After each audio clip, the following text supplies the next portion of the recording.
Hello and welcome to this app tour for the First Baptist Kettering Church app. Now, if you already go to First Baptist Kettering, you may wonder why we're making this video when the app has been out for a while, but a brand new, huge update was just released for the app. So you can see I already deep pressed on the app icon on iOS, and on Android, if you long press on the icon like this, it will bring up a menu just like this one. And this is just one example of many different things in the app that you may have been missing for years as the app's been out, or it may be new to the app and you'll miss it because you don't know it's new to the app. So what this video is for is to walk you through all of the different things you can do with the FBK Church app. So I'm going to go ahead and just press the app icon and go into the app like normal.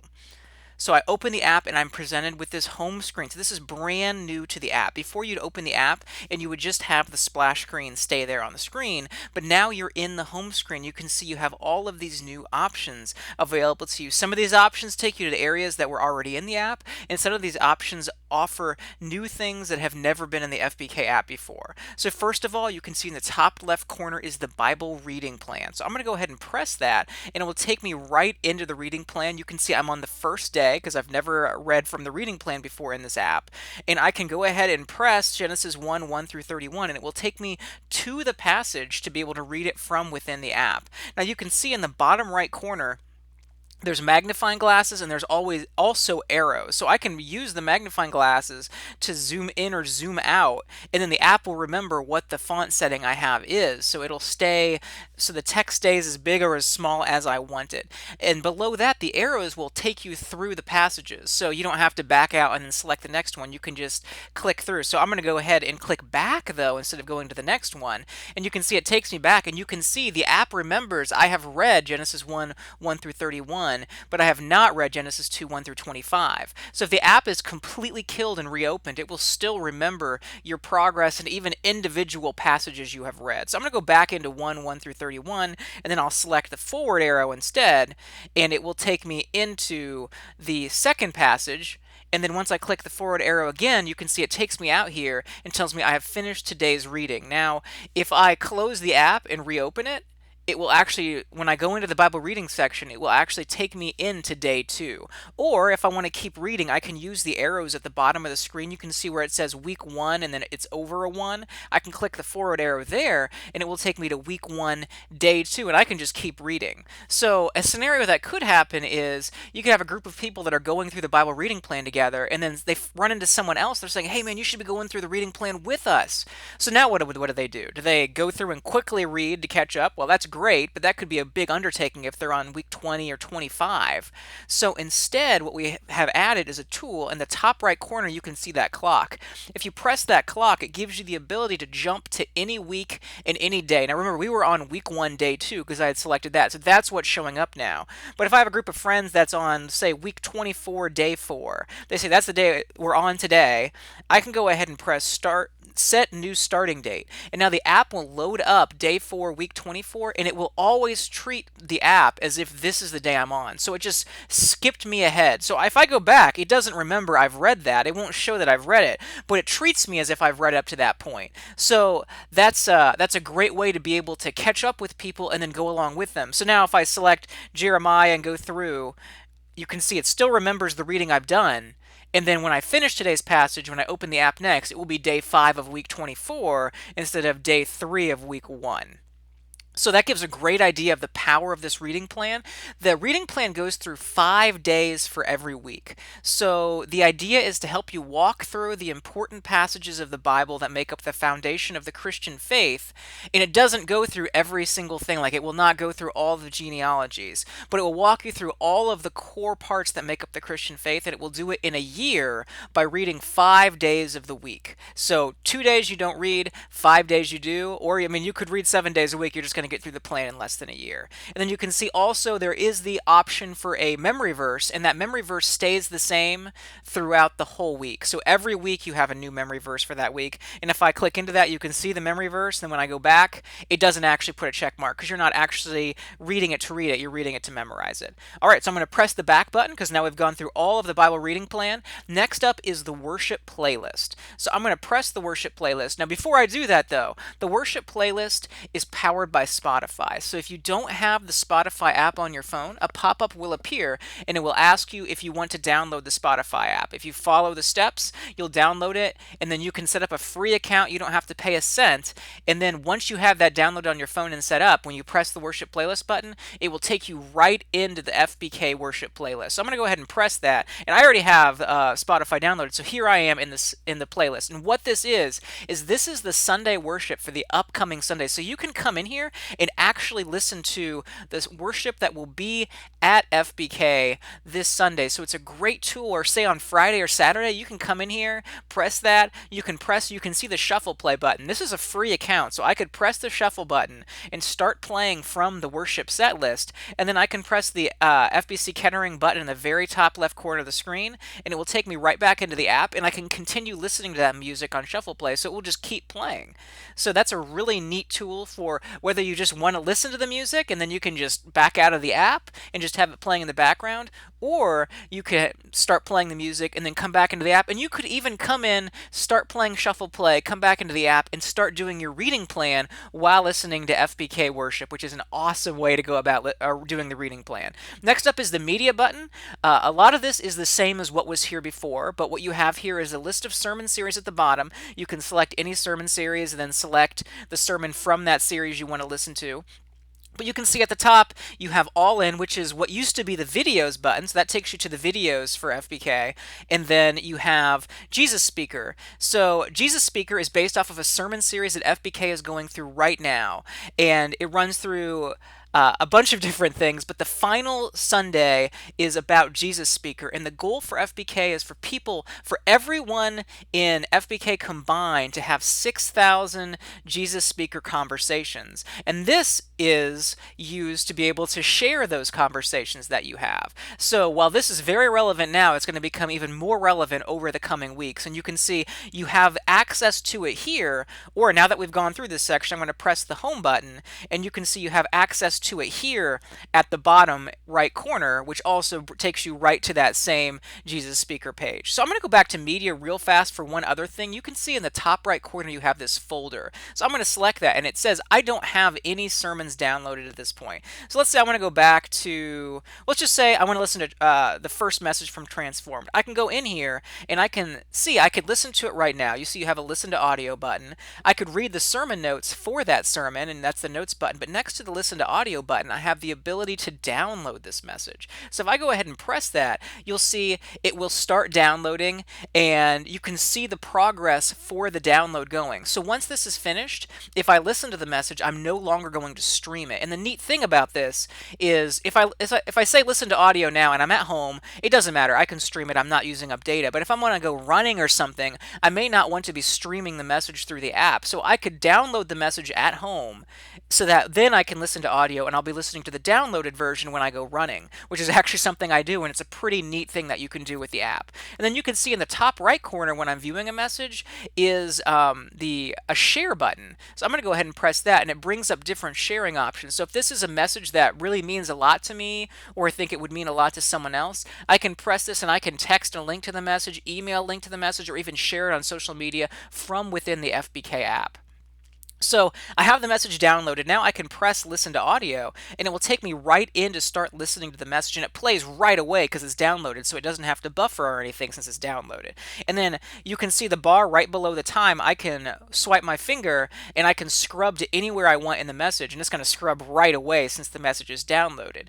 But something else that's cool about the app is oftentimes you'll have a problem when you have an audio player like this, where if you navigate away from the audio player to a different section of the app, it's hard to figure out how to get back to the audio. And that could be a real headache because you have audio playing in the background you can't figure out how to get to. So let's go back to the home section, and you can see that at the bottom of the screen, you still have the equalizer showing up. And that all you have to do is touch that equalizer, and it will take you right back into listening to the sermon. So it's a really neat, easy way that follows you all around the whole app and gets you right back to where you were listening to that sermon, so you can either scrub, pause, or do whatever you want with the message. So now that we have a message downloaded, I can go back to this main media page, and in the top right corner there's that folder, and if I click it, there is my downloaded transformed sermon, and it will keep track of all of your downloaded sermons and keep them divided by sermon series just like this. And on iOS, you can see there's a little trash can in the top right corner. So let's say you've downloaded like 20 sermons, you've listened to all of them,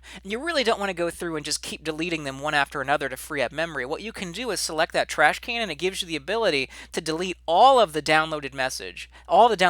You'll still have access to them to stream or download again, but it gives you the ability to delete all of the messages you have downloaded in one action, so you don't have to go through and do that. Or if you want to delete a single message, you just navigate to it like we did before, and you can see now instead of having the download button, there's an X there next to listen to audio. You just select that, and it will ask you if you want to delete that message, and then you can just delete a single message instead of a batch delete all of the messages. So that goes through everything you can do with the media section. Let's go back to home.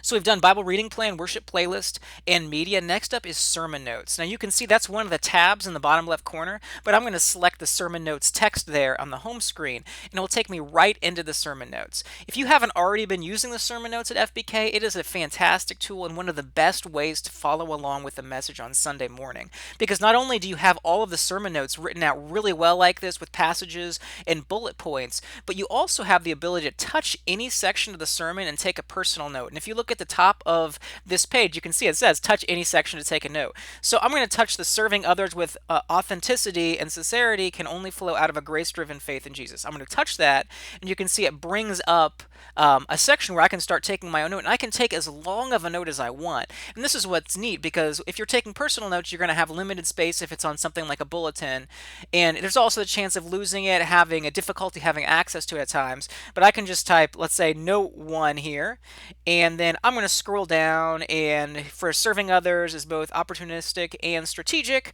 I'm going to do note 2. Add that, and you can see now when I scroll up and down, it's really easy. On the left hand side you can see that little note symbol, and it shows where my personal note has been taken, and I can go back in and touch that section, and there's my note 1. I can scroll down here, and there's my note 2, so it remembers where you took it. And even if you back out of the app and completely kill the app and reopen it, your notes will be remembered until new sermon notes are posted for the following week. So before new sermon notes are posted for the following week, you're going to want to scroll down to the bottom, or usually you do this right at the end of the message on Sunday morning, and select the email sermon button. And what this will do is bring up an email which has the sermon note outline, but you can see if I scroll down here, here's that first bullet point, and there's the note I took on it. And if I scroll down again, you can see there's the second bullet point, and there's the note I took on it. So it will keep track of where you took notes and keep them in line where you took them. Then you can email them to yourself, and what we hear really cool stories about people that use some, like a email client like, say, Gmail, and then they'll create a folder so it automatically stores these sermon notes in that folder. So they don't even have to think about it. They just email it, goes into the folder, but then if they ever want to reference sermon notes for a specific Sunday, they can go into that folder, and there are all of their sermon notes saved digitally, so they don't have to worry about losing them, and then they have unlimited space to take the notes every week. So I'm going to go ahead and cancel this email, and you can see, just like when we were doing the reading plan, in the bottom right corner you can see there's magnifying glass there, so you can zoom in and zoom out from here, and the app will remember your zoom settings. Alright, so let's go back to home now that we finished up with sermon notes, and you can see you have the calendar here. Now this is something that also was in the app previously, but we made a few minor changes to the calendar. For one, you can see there's a banner. It looks a bit nicer. It already looked good, but it just added a little bit of extra flair adding that banner up there. But for certain things, for mini events, you'll see if I press the information button, for instance, for the student small groups, you can say there's no additional details for this event because no additional details have been entered. But let's say I scroll down to men's fraternity AE4. If I select information for that, you can see there's details as well as an email address. And now the app detects there's an email address for this event. So you can select the email button, and it will open an email form from within the app, and it fills out the subject line for you, as well as in the subject line is the name of the event in the calendar. calendar, and the person it sends the email to is the email address that was in the description in the calendar. So this makes it really easy to contact someone if contact information is available for an event. Also, if there's a website, it will take you to the website, and there can even be the ability to have RSVPs, which will make an entirely new button show up. So there's a lot more that the calendar can now do. Also, you can see you have the add to calendar button for any event. So what we're looking at right now is the calendar inside the FBK app. But this is not your personal calendar, whether that's a Google Calendar or an iCal, whatever. So if you wanted to add specific events to your calendar, all you need to do is select that Add to Calendar event, and it will add it to your iCal if you're on iPhone, or to a Google Calendar on an Android phone. And the neat thing there is, for instance, my wife and I, we share a calendar. So when I add it to a calendar, it adds it to both of our calendars. So I can scroll through this list and quickly just press every item on the list that's relevant to my family, and it will add it to our calendar. Oftentimes you'll see a church might offer a calendar, but you have to sync the entire calendar with your calendar. So you're getting a lot of events that aren't relevant to you, and now your calendar is just filled with events you may not want on it. Whereas in this case, in a matter of like 1 minute, you could scroll through every event on here and add it to your calendar. So now, every event relevant to you. So now you have all of the events relevant to you, and you've covered the next, month or two, and you don't have to worry about coming back until the next group of events come up that's relevant to you, or maybe a new event's announced, it's on the calendar, and then you can just add it if it's something that is announced, 2 weeks before it happens. So that covers the power of the calendar, and the calendar is really, really great way to stay connected with what's going on and make sure it also stays connected to your personal calendar. So I'm going to press the back button and go back to the home section. Next up is resources. This was previously called info, so it's going to look familiar if you're used to the FBK app. You can say a banner has also been added to this section, and everything in this section is the same as it used to be, whether it is getting directions to church, accessing social media, or visiting the website, or even submitting a prayer request. All of that's available here, just different ways to stay connected and contact FBK. So I'm going to go back again. You can see the Jesus speakers in the bottom right. We already covered that. And then Give Online will give you the ability to give online digitally by pressing it. And that also is available there in the bottom right tab. So next up is Photos. So I'm going to press Photos, and it's going to open the camera, and I'm going to flip it around, and you're going to see me. Hey! So there I am. I'm going to press Use Photo. And what this is actually a photo booth where you can add FBK branding to a picture. So say something's going on in the nursery, at church, at a church event, and you want to make a post that has FBK branding in it. You can go ahead and take a picture using the app, and then you can see there's a horizontal list of photo filters that you can add to your picture. So I'm just going to go ahead and press the logo one there, and you can see it adds it here, and it gives me directions that I can drag it wherever I want. I can scale it with pinching. So what I can do now is put my finger on it and drag it anywhere I want and pinch it to make it a little smaller. And you can add as many of these as you want to the picture you just took. So you can build out your own picture, and these can be added on the fly. So FBK can add a new one of these every week if they want. They can add ones that are relevant to a sermon series, and it is a fantastic way to be able to share things. And you can see in the top right corner, there's a share button. So what's neat here is we've talked through a number of things the FBK app can do. So for instance, you have a Bible reading plan, stuff like that, which helps you to connect with God. You have the calendar, things like that. Those are things that help you connect with FBK. So now you're connecting with God in some things, you're connecting with FBK, which obviously helps you connect with God, but it's helping you connect more directly with FBK. But now we have tools like this, and these are tools that help you reach out to the community around you and be able to show people things going on at FBK. What's neat about this is you can do really fun things with pictures and add branding to them, and then when you post these on something like, when I click the share button, you'll see I can share this on Facebook.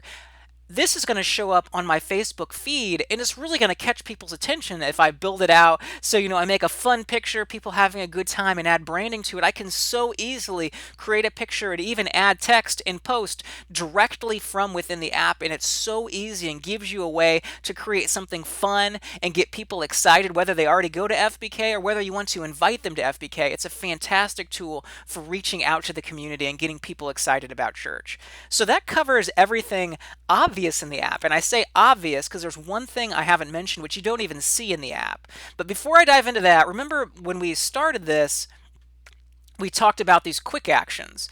So notice most of these are things like take notes, media, which will take you into the media section, calendar, which will take you into the calendar. So you can jump straight into those things before the app's even open.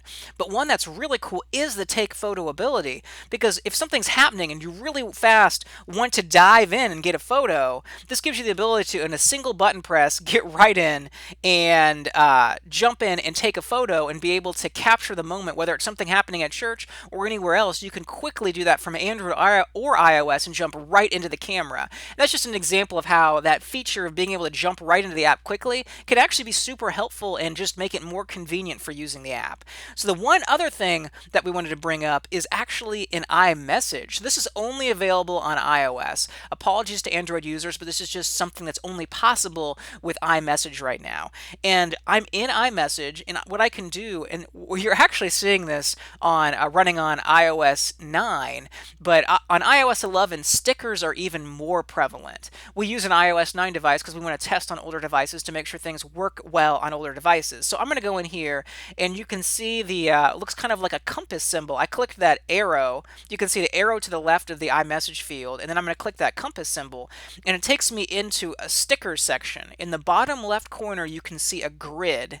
I'm going to select that. Now, I know this is a lot of steps. This is something you only need to do once. You need to activate your FBK iMessage stickers as a first step to be able to use them. So I'm going to press the Store button, and in the top right corner, you can see a Manage button. So here, notice in this list, you can see FBK stickers are now available. Once you update the app to the newest version, you now have access to FBK stickers to use in iMessage. So I'm going to toggle that on, and now they're going to be available whenever I text with anyone. So I'm going to select the Done button in the top right corner, and now I can swipe. So I'm just going to pull up my full list, and I'm going to select FBK. And now I have these FBK stickers that are available to use from within iMessage. So if I long press on any of these stickers, so let's do students. I'm holding my finger on it. It peels up, and then I can drop it anywhere I want and include it inside of an iMessage post. So you just need to make sure it actually overlaps in some way or it won't stick. But there you go. You can see now that was sent to my wife in iMessage, and that's actually added to my text to her. So it's a really fun way to integrate FBK inside of even texting. And it's just one more layer to how it could be part of sharing with the community, or it could just be a part of having fun with the tools available with the FBK app. That covers everything that's possible with the FBK app. If you have any questions about other things you can do with it, you can visit our website, which is faithlinkapps.com. Have a great day.